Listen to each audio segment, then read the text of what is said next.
राजद्रोह कानून पर सुप्रीम कोर्ट ने लगाई रोक, पुनर्विचार तक दर्ज नहीं हो सकेंगे कोई भी नए केस। सुप्रीम कोर्ट ने कहा है कि राजद्रोह कानून पर पुनर्विचार तक इसका इस्तेमाल नहीं होना चाहिए। साथ ही कोर्ट ने यह भी कहा है कि केंद्र या राज्य सरकार 124A के तहत कोई FIR दर्ज नहीं की जाएगी। जुलाई के तीसरे हफ्ते में होगी मामले की सुनवाई।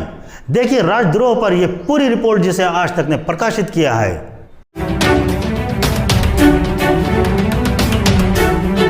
वॉइस ऑफ इंडिया, सबसे तेज, सबसे सटीक। जय हिंद दर्शकों, मैं हूं ज़ैदुल्ला और आप देख रहे हैं वॉइस ऑफ इंडिया।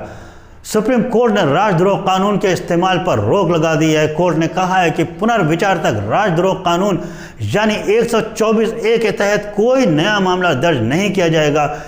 केंद्र इस बाबत राज्यों को निर्देशिका जारी करे और साथ ही कोर्ट ने कहा है कि जो लंबित मामले हैं उन पर यथा स्थिति रखी जाए। साथ ही कोर्ट ने कहा है कि जिनके खिलाफ राजद्रोह के आरोप में मुकदमे चल रहे हैं और वे इसी आरोप में जेल में बंद हैं, वो जमानत के लिए सुउचित अदालत में अर्जी दाखिल कर सकते हैं। अब इस मामले की सुनवाई जुलाई के तीसरे हफ्ते में होगी। राजद्रोह कानून की संवैधानिक वैधता को चुनौती देने के लिए मामले में बुधवार को सुप्रीम कोर्ट में सुनवाई हुई थी। इस दौरान केंद्र सरकार का पक्ष रखते हुए सॉलिसिटर जनरल तुषार मेहता ने कोर्ट को बताया कि हमने राज्य सरकारों को जारी की जाने वाले निर्देश का मसौदा तैयार किया है। उसके मुताबिक राज्य सरकारों को स्पष्ट निर्देश होगा कि बिना SSP या उससे ऊंचे स्तर के अधिकारी की मंजूरी के राजद्रोह की धाराओं में FIR दर्ज नहीं की जाएगी। इस दलील के बाद सॉलिसिटर जनरल ने कोर्ट से कहा है कि फिलहाल इस कानून पर रोक न लगाई जाए। सॉलिसिटर जनरल ने कोर्ट को यह भी बताया कि पुलिस अधिकारी राजद्रोह के प्रावधानों के तहत FIR दर्ज करने के समर्थन में पर्याप्त कारण भी बताएंगे। उन्होंने कहा कि कानून पर पुनर्विचार तक वैकल्पिक उपाय संभव है। आंकड़ों की बात करें तो सॉलिसिटर जनरल ने कहा है कि ये तो जमानती धारा है। अब सभी लंबित मामलों की गंभीरता का विश्लेषण या आकलन कर पाना मुश्किल है, लिहाजा ऐसे में कोर्ट अपराध की परिभाषा पर रोक कैसे लगा सकती है, ये उचित नहीं होगा। जबकि याचिकाकर्ताओं की तरफ से दलील रखते हुए वकील कपिल सिब्बल ने कोर्ट से मांग रखी थी कि राजद्रोह कानून पर तत्काल रोक लगाने की जरूरत है।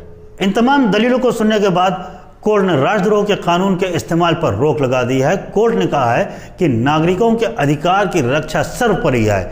इस कानून का दुरुपयोग हो रहा है, इसकी पुष्टि अटॉर्नी जनरल ने भी अपने मंतव्य में साफ कही है। कोर्ट ने कहा है कि जिनके खिलाफ देशद्रोह के आरोप के मुकदमे चल रहे हैं और वे इसी आरोप में जेल में बंद हैं, वो जमानत के लिए समुचित अदालत में अर्जी दाखिल कर सकते हैं, क्योंकि केंद्र सरकार ने इस कानून पर पुनर्विचार के लिए कहा है।